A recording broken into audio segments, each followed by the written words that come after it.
Hey, thanks for joining me for another real-time edit, and thank you so much for everybody who's given me great feedback on these. I've been getting more and more great feedback on doing these videos, and just to review, while I am not doing these videos to necessarily teach step by step how to edit these photos, because to do that, I actually charge because this is what I do for a living. This is my job. Wildlife photography. So, if you are interested in learning how to do this step by step in a slowed down manner and have me talk you through an edit of your own photos, certainly get in touch with me. You can just shoot me a message through my website at any time. And get in touch and I'll be happy to schedule a session to do that. And I do that with anybody around the world. We'll just connect via Skype or something like that and do a remote session, and it works out really well. And I've worked with people from all over the world at this point and would hope to continue to do that.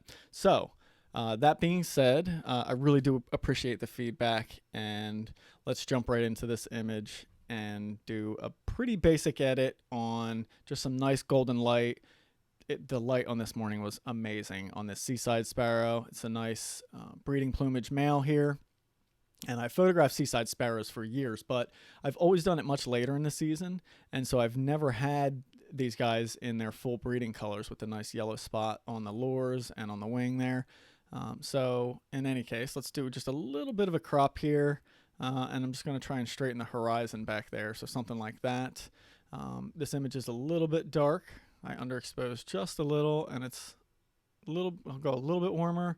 Oops, that's a little too bright. I'm just going to kick the shadows up, bring the blacks back down, bring the highlights down. I just don't want to lose detail right there. I love all the tones here, but the sky went a little bit too not blue. So I'm just going to kind of push the white balance back that way a little bit and correct it so it's a little bit more blue and not cyan.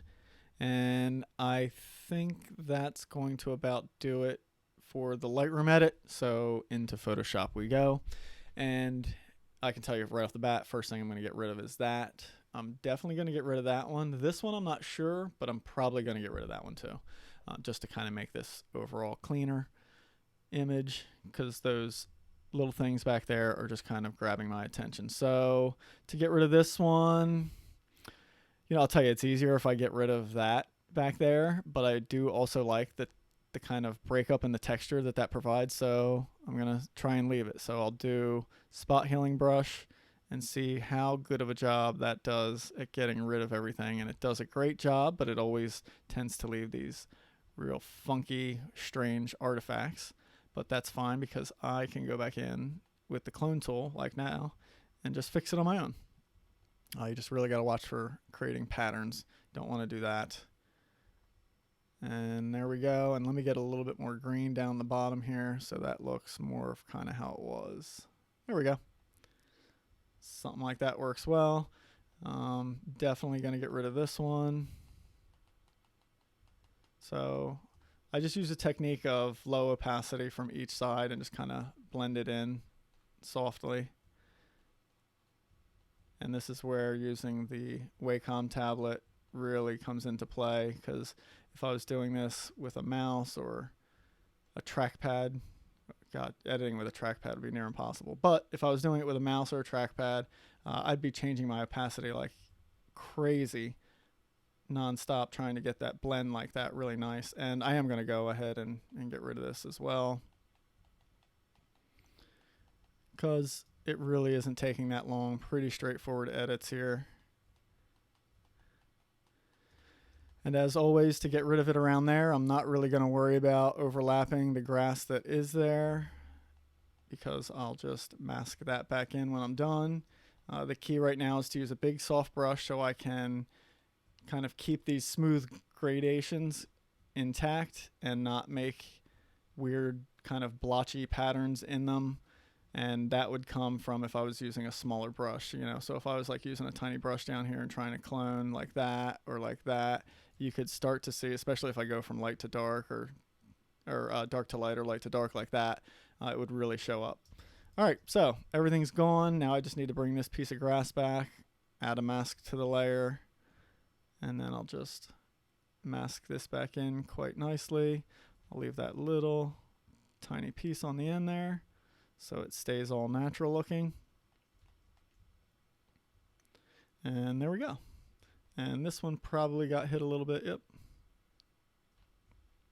So I just got to make sure I bring that back as well.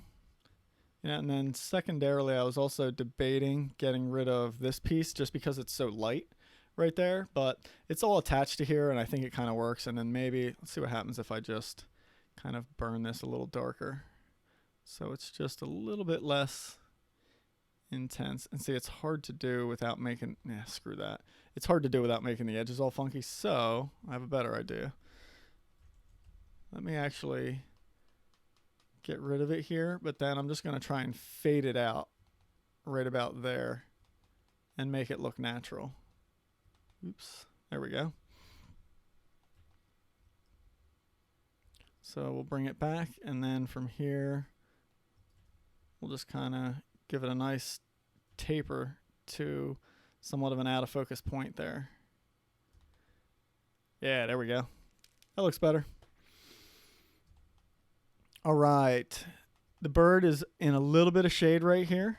It's just catching shade. I forget, it was probably from me standing there. The sun was so low, it had just come up over the horizon. So I'm just going to get that a little bit lighter on that side of the bird. Dodge layer, come in and accentuate the horizon and the sun in the bird's eye so we can really see that catch light popping. I'm also going to soften up that right on the edge there.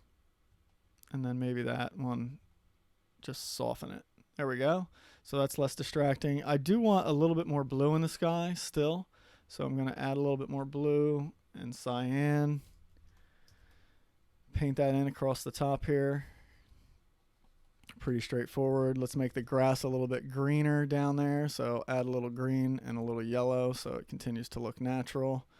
And just paint that in. See, now I'm making that green like a little bit more vivid and popping, which looks really nice. And last thing, I just want to get rid of some of that blue and cyan off of the bird's tail and this reed here, just because it was in shade. So the white balance was getting a little weird. And there we go. I think that's it.